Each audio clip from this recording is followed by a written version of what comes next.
Nanawagan ng investigasyon si Senadora Amy Marcos sa mga ibinunyag ng 18 dati umanong sundalo na naging empleyado daw ni dating Congressman Zaldico. Sila raw ang tagatid ng mali-maletang flood control kickback sa ilang mambabatas, personalidad at opisyal ng gobyerno, kabilang si Pangulong Bongbong Marcos. Bukod dyan, inutusan daw sila ni Ko na asikasuhin ang mga ICC investigator na nagpunta sa bansa noong 2023 hanggang 2025 sa tulong ni dating Senador Antonio Trillanes. Nakatutok si Oscar Oida. 18 dati umanong military personnel, karamihan mga dati umanong miyembro ng Philippine Marines ang iniharap ng abogadong si Attorney Levito Baligod sa miyembro ng media. Mga dati umano silang tauhan ni dating Congressman Zaldico. Mga kasamahan rin daw sila ng dati ring Marine at dati ring security detail ni Ko na si Orly Guteza.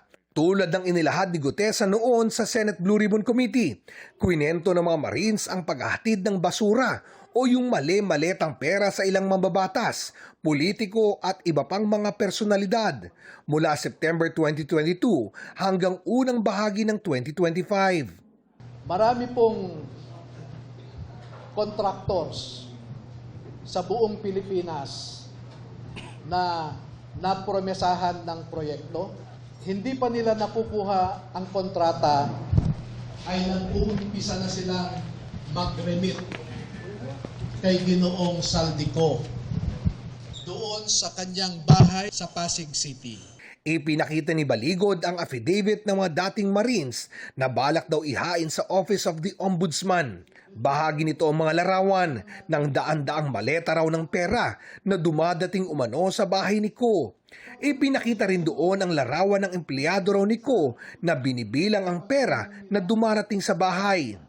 Pagkatapos daw ay ibinabalik ulit sa maleta at dinadala umano sa penthouse condominium unit ni Ko sa BGC. Ipinakita rin nila ang litrato kasama ni Guteza.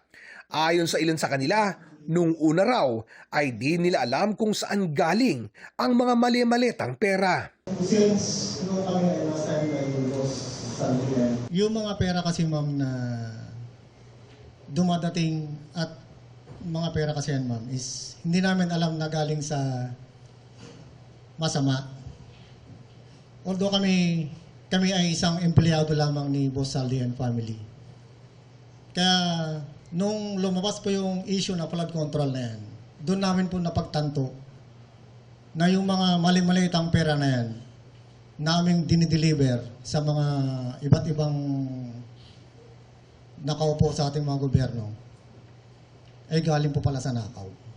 Ang pera, dinala raw nila sa bahay o tanggapan ng ilang mga congressman, kabilang si nooy House Speaker Martin Romualdez.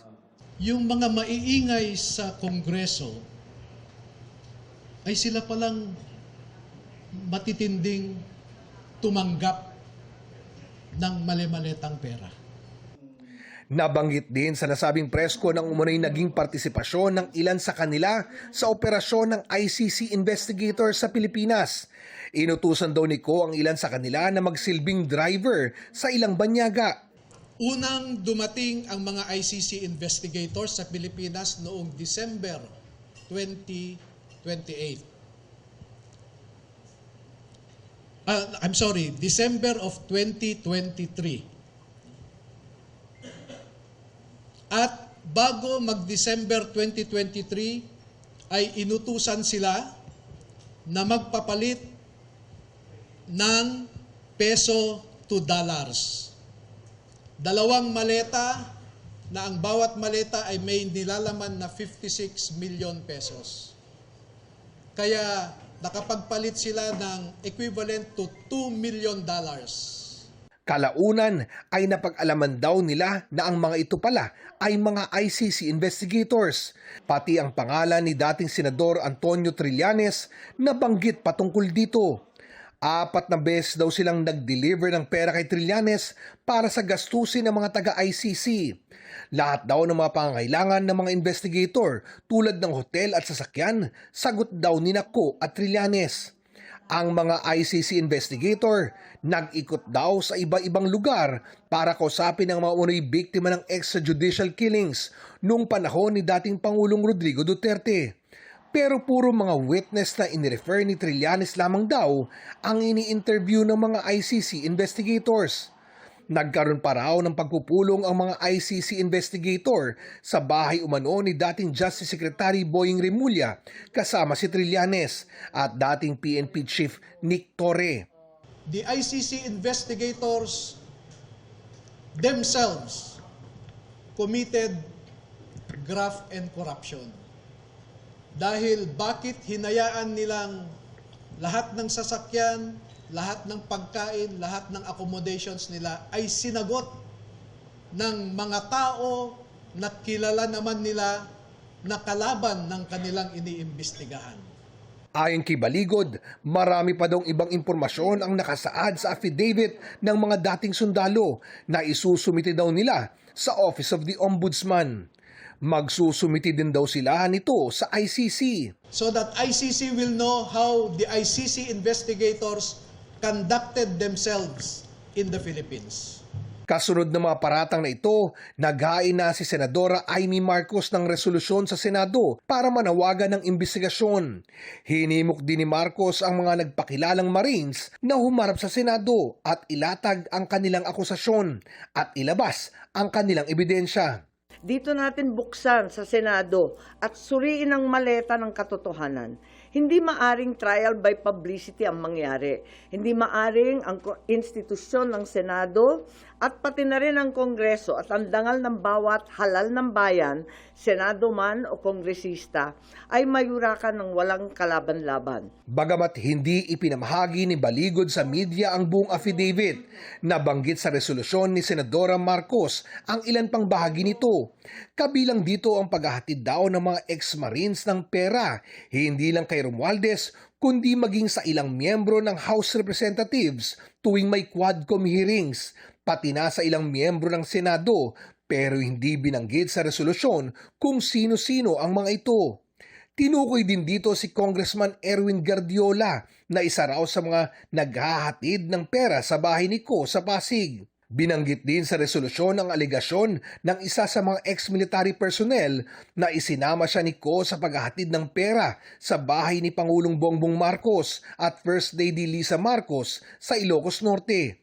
Tinanggap umano ni Presidential son at Congressman Sandro Marcos ang pera at matapos daw ang ilang oras ay dumating din si Pangulong Marcos at ang First Lady. Dawit din ang ilang kasalukuyan at dating opisyal ng gobyerno. Kasama dyan si dating Budget Secretary Amena Pangandaman na hinatiran daw ng 2 maleta sa kondo ni Ko. Pati na si dating DPWH Secretary Manuel Bonoan na hinatiran daw nila ng 8 maleta sa bahay nito sa Quezon City. Nakita rin daw nila ng abutan umano ng paper bag si National Security Advisor Eduardo Anyo matapos ang isang pulong kasama ni Ko, Romualdez at De Lima. Sinabi rin sa resolusyon ang lingguhan daw na pagkuha ng pera mula sa bahay umano ni Agriculture Secretary Laurel Chu. Ganon din si Bureau of Corrections Chief Gregorio Catapang na umano'y naghatid ng pera sa basement ng isang hotel sa BGC. Sakaling humarap sa Senado ang mga dating military personnel, umaasa daw si Marcos na poprotektahan sila. Sinisikap ng GMA Integrated News na makuha ang panig ng mga nabanggit. Para sa GMA Integrated News, Oscar Oida, nakatutok, 24 oras. Tinawag naman na lousy script ng palasyo ang mga aligasyong hinatiran ng mali-maletang pera ang Pangulo at ilang politiko. Dagdag nito, kumikilos na ang ilang ahensya para panagutin ang nasa likod ng umano'y fake news. Nakatutok si Ivan Mayrinas. Lousy script, hindi pang award-winning, hindi malinis. Alam mo na may kasinungalingan. Ganito tinawag ni Palace Press Officer Claire Castro ang akusasyon laban kay Pangulong Bongbong Marcos na inilahad ng mga retiradong sundalo na iniharap ni Attorney Levito Baligod. Sabi nila, naghatid daw sila ng mali-maletang pera sa iba't ibang mga personalidad at politiko, kabilang si Pangulong Bongbong Marcos. Naging kasamahan daw sila ni Orly Gutesa na nagsabi sa Senado na regular umano siyang naghahatid ng pera kina dating House Speaker Martin Romualdez at dating kongresista si Saldico. Akusasyon ni Baligod, si Marcos daw ang mastermind ng lahat ng ito. Pero tanong ng palasyo kay Baligod, So, sino ba ang nasa likod nito? Siguro dapat malaman nyo kung sino ba yung may-ari ng sasakyan na siyang sumundo sa kanila matapos ang press briefing or press con nila. So, paulit-ulit na kasinungalingan. Dapat nyo siguro malaman kung sino talaga. Alamin nyo muna. At baka kayo, I believe, hindi kayo magugulat. Same people. hahayaan daw ng Malacanang ang mga nararapat na ahensya ng gobyerno na umaksyon laban sa anilay fake news. Nandiyan ang NBI, nandiyan ang PNP. Dapat malaman nila to, obligasyon nila na kasuhan ang mga nagpapakalat ng fake news. Dapat pa ba silang utusan? Hindi po. Obligasyon ng NBI, PNP, DOJ. Nasa Palace Press Briefing si MMDA General Manager at dating PNP Chief Nicolas Torre III na pinangalanan din sa mga paglalahad ng mga retiradong sundalo. Kasama raw siya sa isang pulong ni Romualdez, Ko at mga taga-ICC. Allow me please to reserve my comments regarding that matter kasi hindi nga natin alam kung yan ay kaya nilang isubstantiate at tataasan nila ng kamay para sila ay mag-subscribe dyan. Baka mamaya at the end of the day sasabihin joke only yan eh. Diba? So it's really non-issue right now for me because hindi naman akong bida dyan. Para sa GMA Integrated News, Ivan Mayrina nakatutok, 24 oras. Pinabulaanan naman ng mga nabanggit ng mga umano'y dating militar ang alegasyon laban sa kanila, sabay question sa timing nito kasabay ng pagdinig ng ICC. Sabi pa ng Philippine Navy, hindi nila naging miyembro ang ilan sa mga ito habang ang ilan dishonorably discharged. Nakatutok si Mav Gonzalez. Sa gitna ng resolusyon ni Senadora Amy Marcos na imbestigahan ang mga revelasyon ng 18 ex-military personnel, sabi ni Senate President Pro Tempore Ping Lacson, dapat i-evaluate muna kung ano ang kredibilidad ng source at ang reliability ng impormasyon nila. Ang mga ex-military personnel na ito, bahagi raw ng sistema ng paghahatid ng mali-maletang pera sa ilang opisyal ng gobyerno, kabilang umano si Pangulong Marcos. May mga portions doon na pwede na sabihing credible, pero may mga questionable. Number one, ang sinabi lang 805 billion yung napunta, yung pinamahagi o napunta kay Congressman Saldico. Well, from 2023 to 2025, ang total amount ng flood control projects, 1.13 trillion.